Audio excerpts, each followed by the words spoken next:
அனைவருக்கும் வணக்கம். நம்ம ரடா கணிதம் சேனல்ல போட்டித் தேர்வு கணக்குகள் பத்தி பார்த்துட்டு இருக்கோம். அந்த வரிசையில ஸ்டாஃப் செலக்ஷன் கமிஷன் 2014ஆம் ஆண்டு கேட்கப்பட்ட ஒரு முக்கியமான கேள்வி. ஒரு பொருளோட விற்பனை விலையானது அதன் அடக்க விலையை விட 1/1, 1/3% அதிகம் எனில் லாப சதவீதம். அதிகம்னாலே அது கண்டிப்பா எதை குறிக்கும்னா லாப சதவீதத்தை தான் குறிக்கும். எதை விட அதிகமா இருக்குன்னா அடக்க விலையை விட விற்பனை விலை அதிகமா இருக்கு.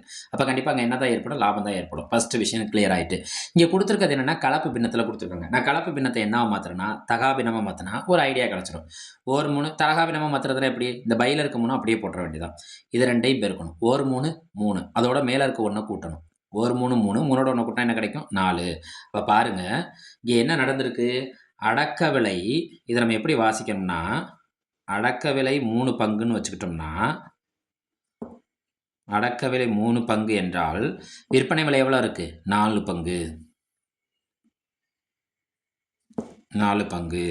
அப்ப கண்டிப்பா இங்க என்ன ஏற்படும்?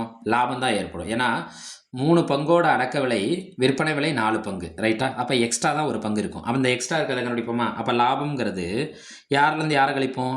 விற்பனை விலையிலிருந்து அடக்க விலையை கழிப்போம். விற்பனை விலை எவ்வளோ? 4. அடக்க விலை எவ்வளோ? 3. அப்போ 4 - 3. 4ல் 3 போச்சுன்னா எத்தனை பங்கு? 1 பங்கு லாபம் தான் ஏற்படும். அப்போ லாபம் எவ்வளோ? 1 பங்கு. ஆனால் கேள்வியில் எத்தனை பங்குன்னு கேட்கல, எத்தனை சதவீதம்னு கேட்குறாங்க. ரைட்டா? அப்போ லாப சதவீதம் கண்டுபிடிப்போமா?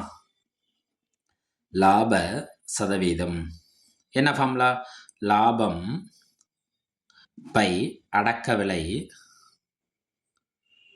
பெருக்கல் 100. லாபம் எவ்வளோ? இப்போ நம்ம எத்தனை பங்கு கண்டுபிடிச்சிருக்கோம்? 1 பங்கு லாபம். அடக்க விலை எத்தனை பங்கு இருக்குது? 3 பங்கு அடக்க விலை பெருக்கல் 100. ஒரு 100 என்ன கிடைக்கும் நம்மளுக்கு? 100/3. 100 3ஆல் வகுக்கணும். எத்தனை தடவை 100க்குள்ளே 3 இருக்கும்? 33 தடவை இருக்கும். 33 தடவை இருக்குது. இப்போ மேலே போய் பார்க்கணும். கொடுத்துருக்க ஆப்ஷனில் எதுவும் புள்ளியில் இருக்கா பின்னத்தில் இருக்கான்னு பார்க்கணும். எல்லாமே புள்ளியிலேயே இல்லை, பின்னத்தில் தான் இருக்குது. அப்போ நம்ம இது ஒரு புள்ளியில் இருக்குது. ரைட்டா? இங்கே கலப்பு பின்னத்தில் இருக்குது. ரைட்டா? அப்போ 33ல் 33 3 99. 100ல் 99 போச்சுன்னா பாக்கி எவ்வளோ இருக்கும்? 1/3%. இது யாரை குறிக்கும்? லாப சதவீதம். அப்போ கொடுத்துருக்க ஆப்ஷன் யாரை குறிக்குன்னா ஆப்ஷன் பி. ஆப்ஷன் யாரை குறிக்கும்? Option B. நம்ம ரடா கணிதம் சேனலை லைக் பண்ணுங்கள், சப்போர்ட் பண்ணுங்கள், ஷேர் பண்ணுங்கள், கமெண்ட் பண்ணுங்கள். உங்களோட சந்தேகத்தை நான் தீர்க்கிறேன். நன்றி.